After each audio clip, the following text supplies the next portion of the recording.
오늘 들려드릴 이야기는 사람의 인연이 얼마나 독하게 우리 삶을 비틀기도 하고 또 얼마나 기묘하게 새로운 길을 열어주는지에 대한 이야기입니다. 억울하게 버려진 한 아내가 죽어가던 낯선 남자를 살려냈습니다. 그런데 그 남자가 바로 그녀를 버리게 만든 음모의 핵심, 원수의 아들이었다면 그녀의 선택은 어디로 향하게 될까요? 지금부터 아주 천천히 깊이 그리고 촘촘하게 펼쳐보겠습니다. 정연이 내쳐진 날, 세상은 유난히 잔혹했습니다. 바람은 가볍게 부는 듯했지만 곧바로 싸늘한 칼끝처럼 스며들었고 귀 밑은 저절로 떨렸습니다. 하지만 정연의 눈빛은 오히려 더 고요했습니다. 그 고요함은 순종이 아니라 모든 것이 무너진 사람만이 가질 수 있는 깊은 침묵이었지요. 그날 사건은 이렇게 시작되었습니다. 시어머니 민 씨는 어느 날 갑자기 정연의 방을 뒤지기 시작했습니다. 아침상도 치우지 않은 채 방석을 들고 이불을 털고 창문을 열어젖히며 이유도 설명하지 않은 채 광기 어린 눈으로 뒤적였습니다. 정연은 묻고 싶었지만 평생 배운 예의 때문에 그저 조용히 무릎을 꿇고 있었습니다. 그러다 민 씨의 손끝이 미세하게 멈췄습니다. 어떤 작은 조각이 창문 틈새에서 떨어졌습니다. 그건 남편 윤서의 겉저고리 안쪽에서 흔히 볼 수 있는 작은 비단 조각과 닮아 있었습니다. 하지만 민 씨는 그것을 보며 날카로운 웃음을 터뜨렸습니다. 인연 사내를 들였구나. 그 말은 사실 여부를 따지기 전에 이미 정연의 삶을 뒤집어 엎을 선고였습니다. 어머님, 그런 일은 없습니다. 입을 다물어라.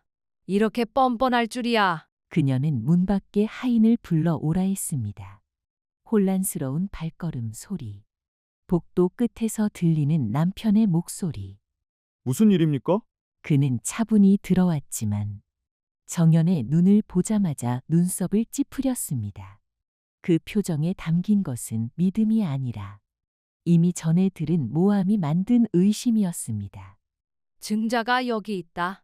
남의 사내 옷 조각이 며느리 방에서 나왔지. 정말이오. 정연, 사실을 말해보시오. 정연은 떨리는 손으로 땅을 짚었습니다. 전 그런 짓을 하지 않았습니다.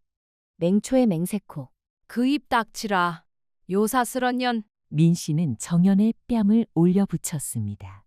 소리는 크지 않았지만 정연의 마음은 그 순간 산산이 부서졌습니다. 그녀는 남편에게 시선을 들었지만 그가 내뱉은 말은 날벼락이었습니다. 어머니께서 이리 말씀하시는데 믿지 않을 이유가 없소. 이 한마디가 정연을 그 집의 며느리에서 순식간에 더러운 누명으로 찍힌 존재로 떨어뜨렸습니다. 그날 밤 정연은 비단 하나도 챙기지 못하고 싸늘한 밤거리로 쫓겨났습니다. 정연은 밤새 걸었습니다. 심장이 아니라 발바닥이 그녀를 이끌었습니다. 눈물이 나올 기력조차 없었습니다. 마을 끝을 지나며 몇몇 사람들이 속삭이는 것이 들렸습니다. 저기 박선비댁 며느리 아니야. 사내를 들였댔지. 어휴 망측해라. 그는 발걸음을 더 빨리 옮겼습니다. 사람의 말이 칼보다도 깊게 박힐 때가 있지요. 이틀을 굶고 목은 타들어가듯 말랐고 마음은 이미 무너져 내렸습니다. 그러다 어느 늦은 오후 강가의 외딴 작은 숲길을 지나다 정연은 희미한 신음을 들었습니다. 그곳에는 피투성이가 된 한 사내가 쓰러져 있었습니다. 얼굴은 흙과 먼지에 뒤덮여 있었지만 그 안에 날카로운 선비의 기품이 숨어 있었습니다. 정연은 몸이 먼저 반응했습니다. 자신도 굶주리고 초라한 몸이었지만 그녀는 무릎을 꿇고 사내의 얼굴을 닦아주었습니다. 정신이 드십니까? 사내는 대답하지 못했습니다. 정연은 일으켜 세워 폐사립집으로 그를 옮겼습니다. 밤새도록 그녀는 그 사내에 맥을 짚고 황급히 주변에서 약초를 찾아와 온몸에 나누어 발라주었습니다. 자신의 옷고름을 찢어 상처에 감아주며 몇 시간을 넘겼습니다. 그녀는 스스로도 왜 이러는지 알 수 없었습니다. 하지만 누군가를 살리는 행위는 그녀에게 버림받은 여자가 아니라 살아있는 사람이라는 감각을 되찾아 주었습니다. 새벽녘, 사내는 가늘게 눈을 떴습니다. 여긴 어디입니까? 폐가입니다. 길에 쓰러져 계셨습니다. 당신이 나를 살린 겁니까? 정연은 고개를 숙였습니다. 그는 한참 동안 그녀를 바라보다 갑자기 기침을 했습니다. 이 은혜는 잊지 않겠습니다. 그의 목소리는 고결하고 단정했습니다. 정연은 오랜만에 듣는 따스한 말에 가슴이 미세하게 흔들렸습니다. 하지만 그 순간은 폭풍 전의 고요였지요. 사내는 며칠 동안 정연에게 의지에 회복해 갔습니다. 가끔은 혼잣말로 무언가를 중얼거렸는데 그 말들은 정연의 심장을 서서히 조여왔습니다. 민 씨 부인 또 거짓을. 아버지, 왜 저를 그렇게 몰아세우십니까? 정연은 비명이라도 지를 듯 놀랐지만 입을 다물었습니다. 민 씨, 그녀가 버려진 이유, 악몽 같은 이름. 사내는 자신의 이름을 밝혔습니다. 제 이름은 김현우라 합니다. 정연의 가슴이 얼어붙었습니다. 이조자랑 김상윤, 그의 외동아들, 그리고 김상윤과 결탁해 정연을 집에서 몰아냈던 장본인 민 씨. 정연의 손끝이 얼음물처럼 식었습니다. 자신이 살려낸 사내가 자신을 파멸시킨 가문이었다니. 그러나 그는 몰랐습니다. 정연이 누구인지, 정연이 어떤 상처를 짊어졌는지. 그 순간 정연의 안에서는 두 겹의 감정이 부딪혔습니다. 한쪽은 치를 떨 만큼의 분노, 다른 한쪽은 이 사내에게선 그런 악의가 느껴지지 않는다는 낯선 느낌. 그녀는 오래 침묵하다 자신의 이름조차 밝히지 않은 채 그를 계속 돌보기로 했습니다. 내 목숨은 이제 내 손안에 있다. 이렇게 정연의 복수는 조용히 한 사내의 숨결 곁에서 천천히 깊숙하게 서늘하게 자라나기 시작했습니다. 연우가 눈을 뜬 날 이후 폐가는 묘하게 조용하고 묵직한 기운으로 가득했다. 겉으로는 은혜를 베푼 여인과 그 은혜를 입은 청년의 관계처럼 보이지만 정연의 가슴 깊은 곳에서는 차갑고 날 선 복수의 마음이 지하수처럼 서서히 고여가고 있었다. 정연은 매일 약초를 다려 연우에게 먹였고 연우는 조금씩 자기 기력을 되찾아 갔다. 하지만 연우가 몸을 가눌 수 있게 될수록 정연은 그와의 거리가 더 멀어지는 것을 느꼈다. 그저 감정의 거리가 아닌 이 남자를 살려두면 언젠가 반드시 내 앞에 원수로 돌아갈 것. 이라는 불길한 예감 때문이었다. 그러나 도피할 수도 없었다. 이제 와서 놓아준다고 해서 그의 행방이 그녀에게 안전한 길을 주리라는 보장도 없었다. 정연은 결심했다. 이 사람의 모든 것을 먼저 알아야 한다. 그녀의 복수는 칼이 아니라 진실을 알아내는 것에서 시작되었다. 연우는 회복되기 시작하자 밤마다 폐가 밖으로 나가 사라지곤 했다. 정연은 처음엔 그의 조심스러운 부탁을 믿었다. 잠시 바람을 쐬고 오겠습니다. 오래 걸리진 않을 겁니다. 그러나 그가 나갈 때마다 발소리는 조용하고 눈빛은 어딘가 결의에 차 있었으며 돌아오는 얼굴은 늘 살짝 얼어 있었다. 어느 날 밤 정연은 몰래 뒤를 밟았다. 달빛 아래 연우는 폐가에서 멀지 않은 숲길에 멈춰 섰다. 그곳에는 보통 사람들이 다니지 않을 것 같은 좁은 길, 작은 돌무덤처럼 조용한 장소가 있었다. 그 앞에서 연우가 혼잣말을 하듯 털어놓은 말은 정연의 심장을 서늘하게 만들었다. 아버지, 오늘도 버텼습니다. 제가 진실을 밝히는 날까지 조금만 더 기다려 주십시오.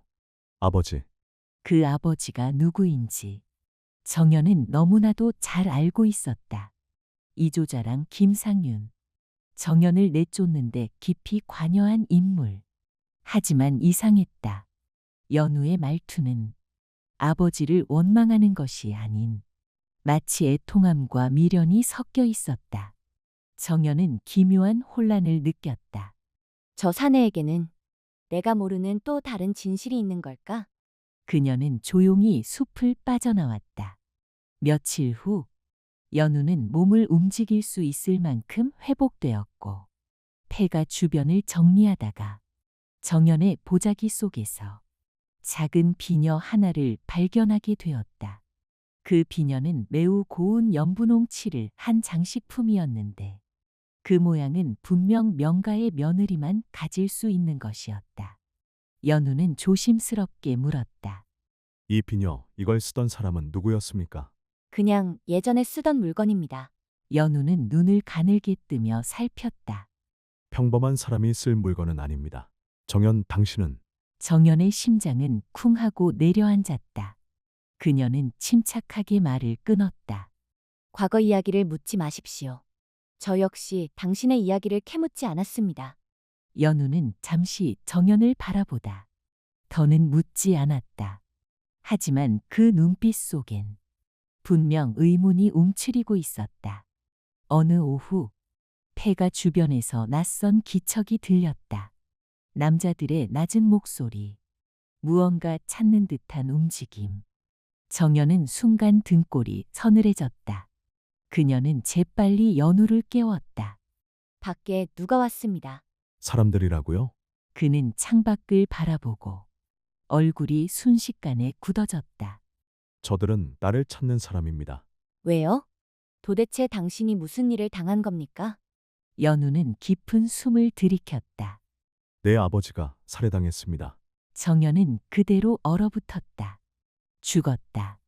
그 말을 듣는 순간 정연의 머릿속에는 자신이 내처질 때 들었던 말, 민 씨의 비명, 남편 윤서의 차가운 눈빛이 떠올랐다. 살해예요? 네.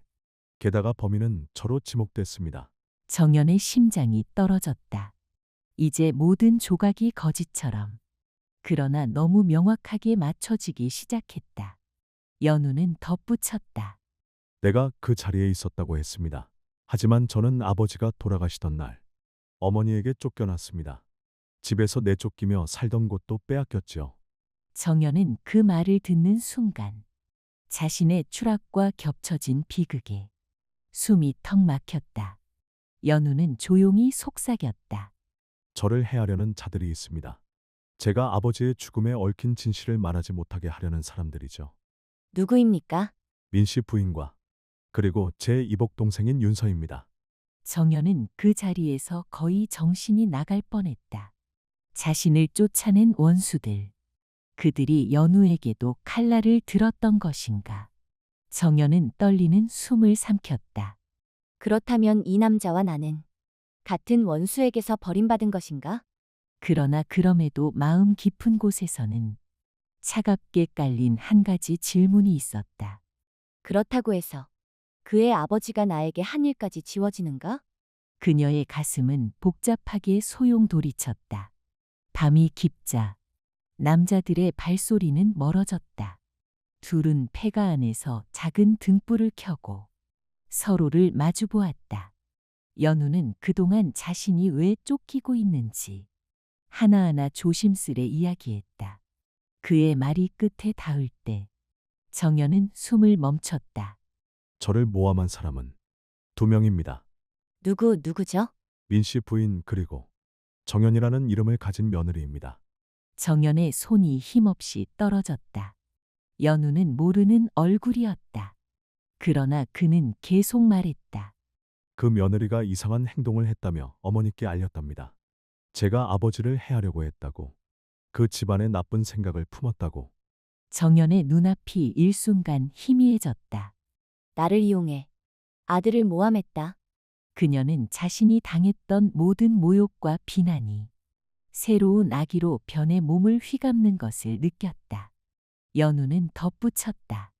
저는 그녀 얼굴을 본 적도 없습니다. 하지만 어머니는 그 여인을 끌어들여 모든 죄를 저와 나누어 덮어씌운 것이죠. 정연은 숨을 들이쉬었다. 자신이 그 며느리였다는 말은 도저히 지금 꺼낼 수 없었다. 진실을 말하는 순간 연우는 자신을 배신자로 여길지 모른다. 그녀는 원수의 아내였던 셈이니까. 아직 때가 아니다. 정연은 마음속에서 이 말을 되뇌었다. 그날 밤 정연은 잠을 이루지 못했다. 폐가 천장 너머로 달빛이 비스듬히 스며들고 연우의 고른 숨결이 들렸다. 그 숨결은 한때 자신의 가슴에 상처를 남긴 원수의 가문에서 태어난 사내의 것이었지만 지금은 오히려 자신을 지켜줄지도 모르는 유일한 존재였다. 이 사람을 어떻게 해야 하지? 살려둬야 하는가? 버려야 하는가? 이용해야 하는가? 그 어느 것도 쉽게 결정할 수 없는 이유는 정연이 스스로 가장 믿고 싶지 않은 사실 때문이었다. 나는 이 남자에게 정이 들기 시작한 것일까? 그녀는 떨리는 손으로 가슴 부근을 쓸어내렸다. 할수록 숨이 막혔다. 다음 날 저녁, 폐가 앞에서 갑자기 말발굽 소리가 들렸다. 정연은 놀라서 문틈으로 내다보았다. 등불을 든 사내 2명이 폐가를 살피며 말했다. 그 자식이 이 근처로 도망쳤다더라. 부인 마마께서 직접 찾으라고 하셨다. 이번엔 놓치지 마라. 민 씨였다. 정연의 손끝이 파르르 떨렸다. 그녀를 버리고 욕보이고 집에서 쫓아낼 때도 이런 사람들을 보냈었지. 연우는 조용히 정연의 팔을 잡았다. 나가겠습니다. 안 됩니다. 지금 나가면 당신이 위험해질 수 있습니다.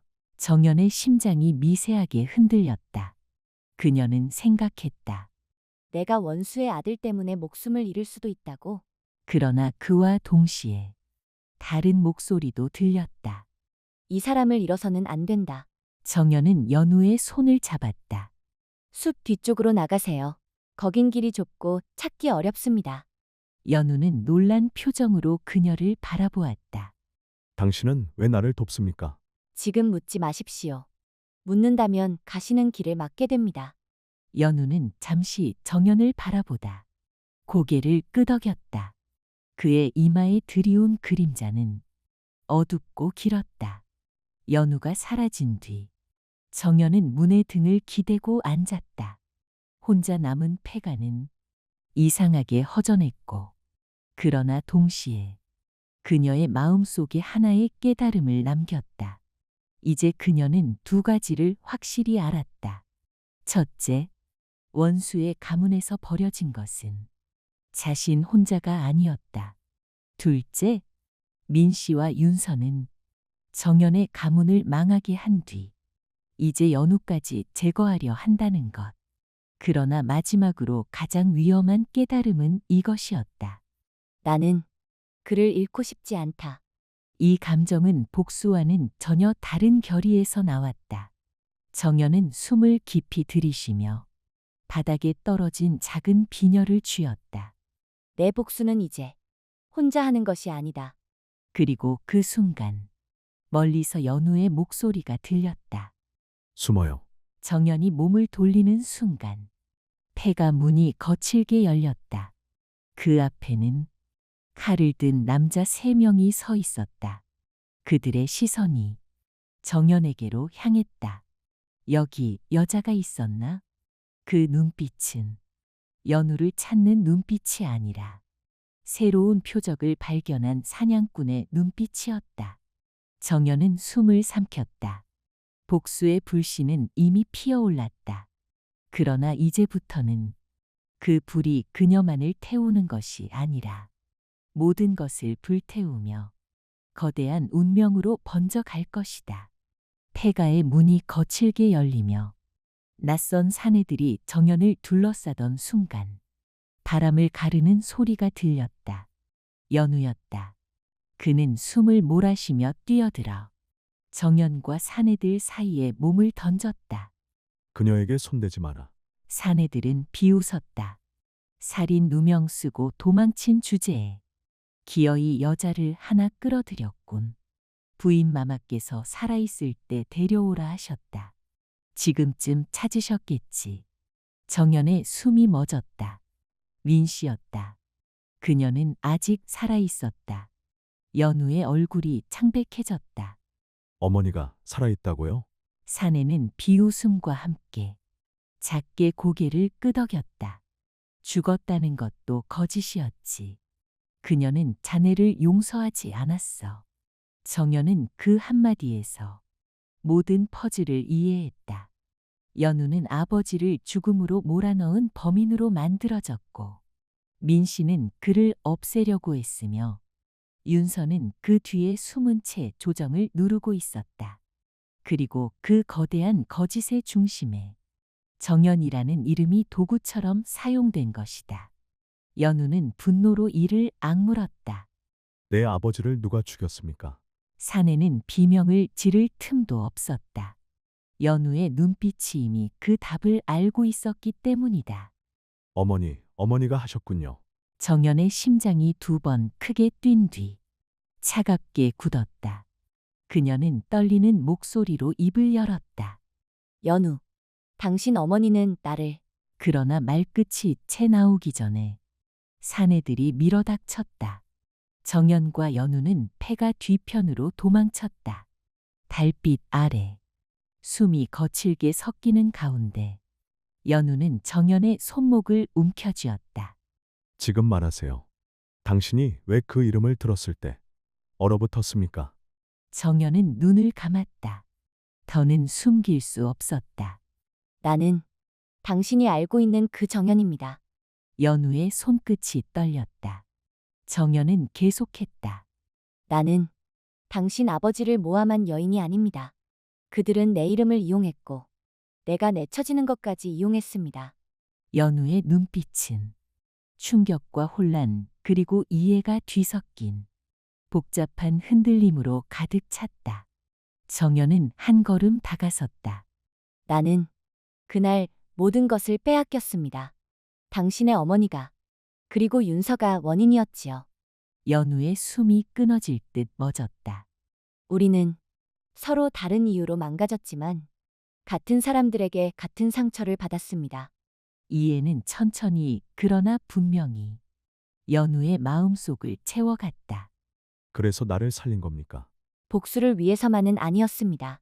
정연은 그제야 빠져나오지 못했던 감정의 진실을 말했다. 당신을 잃고 싶지 않았습니다. 연우는 더 이상 그녀를 쳐다보지 못했다. 그의 눈가가 미세하게 젖어 있었기 때문이다. 숲길 깊은 곳으로 몸을 숨긴 두 사람은 짧은 침묵 끝에 하나의 결심을 공유했다. 우리는 돌아가야 합니다. 죽으러 가는 길일 수도 있습니다. 진실을 밝히지 못한 채 도망치는 것이 진짜 죽음입니다. 정연은 고개를 숙였다. 연우는 곧 이어 말투를 바꿨다. 이번 일은 우리 둘이 같이 해야 합니다. 당신 없이는 나는 끝까지 갈 수 없습니다. 그는 그녀의 손을 잡았다. 그의 손은 조용히 떨리고 있었다. 정연도 손을 맞잡았다. 함께 갑시다. 민 씨의 성은 높은 벽과 붉은 등불로 둘러싸여 있었다. 기묘하게 화려한 요기 같은 분위기였다. 두 사람은 검은 두루마기로 얼굴을 감싸고 몰래 안으로 침입했다. 안쪽에서는 여러 관리들과 사마들이 모여 무언가를 논의하고 있었다. 정연은 숨을 죽이며 들었다. 연우는 찾았느냐? 폐가 근처에서 놓쳤습니다. 부인 마마께서는 그 아이만 없으면 완전하다고 하셨다. 윤서 도령께서도 이제 모든 것이 정돈될 거라 하셨습니다. 정연은 이를 악물었다. 그리고 그때 위층에서 문이 열리는 소리가 들렸다. 민 씨였다. 여전히 고상한 옷차림이었지만 그 얼굴은 냉옥으로 뒤덮여 있었다. 연우만 없으면 그 아이의 몫은 모두 윤서에게 돌아가지. 그녀의 한마디에 정연의 가슴이 쏟아질 듯 뜨거워졌다. 이 사람은 정말로 끝까지 괴물이로군. 그 순간 연우가 앞으로 나아갔다. 정연은 놀라 그를 잡았지만 연우는 조용히 고개를 저었다. 이제 끝내야 합니다. 연우는 얼굴을 드러내며 계단 위에 선 민 씨를 향해 소리쳤다. 어머니, 순간 건물 전체가 얼어붙었다. 민 씨는 눈이 휘둥그레졌다가 천천히 입꼬리를 올렸다. 아직 죽지 않았구나. 역시 내 피를 닮아 즐기긴 하지. 연우의 눈빛은 흔들리지 않았다. 어머니가 아버지를 해치셨습니까? 민 씨는 단 한순간도 망설이지 않고 웃었다. 그래, 내 아비는 어리석었지. 너 따위에게 가문의 모든 것을 넘기려 했으니까. 정연은 숨이 멎었다. 민 씨는 연우를 향해 손을 뻗었다. 연우야, 내가 돌아오기만 하면 모든 것을 원래대로 돌려주마. 윤서도 너도 다 함께. 연우는 고개를 저었다. 아버지를 죽이고 정연을 내쫓고 내가 사랑했던 모든 것을 무너뜨린 사람에게 돌아갈 수는 없습니다. 민 씨의 표정이 굳어졌다. 사랑, 정연의 심장이 세게 뛰었다. 민 씨는 눈을 가늘게 뜨고 정연을 보았다. 내년이구나. 내년이 연우를 흐려놓았지. 정연이 앞으로 나섰다. 흐린 건 당신의 욕심입니다. 저와 연우를 이용해 모든 걸 주려고 했던 건 당신이죠. 민 씨의 얼굴이 비틀렸다. 쓸모없는 것들이 감히 나를 심판하려 드는구나. 그녀가 뒤로 물러서며 손을 흔들자 수아들이 우르르 몰려 들어왔다. 정연과 연우는 비좁은 복도에서 등을 맞대고 섰다. 정연, 네, 오늘 살아서 나갑시다. 정연은 웃었다. 당신과라면 수아들이 몰려들었고 몇 개의 등불이 깨져나가며 복도를 주홍빛으로 물들였다. 연우는 칼을 뽑지 않았다.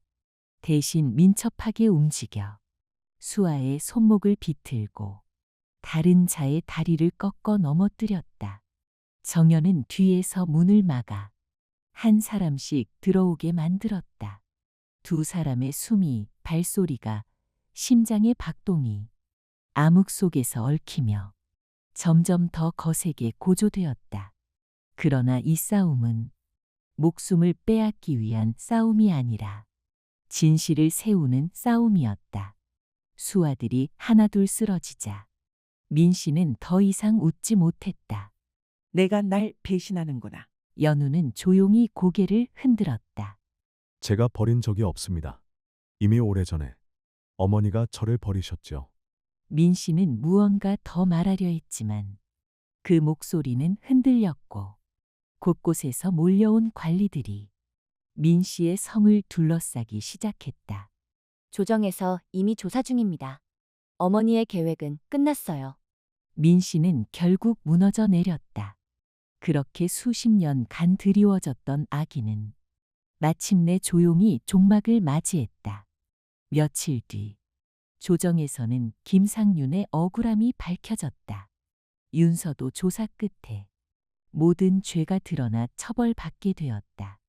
정연에 대한 누명도 명확히 벗겨졌다. 그러나 정연은 그 어떤 보상도 원하지 않았다.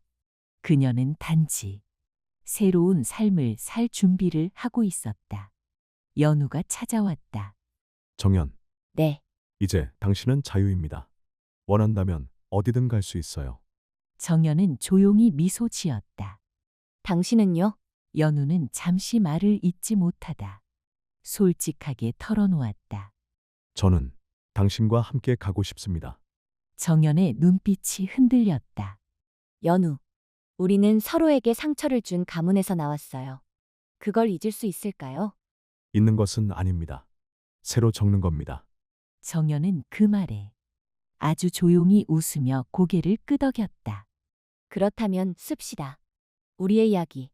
그들은 서로의 손을 잡고 따뜻한 햇살 아래로 천천히 걸어갔다. 그 걸음은 복수로 시작된 만남이었지만 그 끝은 서로를 구원하는 인연이 되어 있었다. 오늘 들려드린 이야기는 버려진 한 여인의 용기와 원수의 아들로 태어난 한 남자의 진심이 어떻게 서로를 구원해 나가는가를 그린 긴 운명의 여정이었습니다. 살다 보면 원망하던 사람과의 인연이 뜻밖의 길로 이어지기도 하고 상처를 준 세계 속에서 새로운 봄이 피기도 하지요. 이야기가 마음에 닿았다면 구독과 좋아요, 댓글로 소연에게 마음을 나눠주세요. 다음에도 깊고 아름다운 또 다른 이야기로 여러분을 찾아오겠습니다. 오늘도 함께해 주셔서 고맙습니다.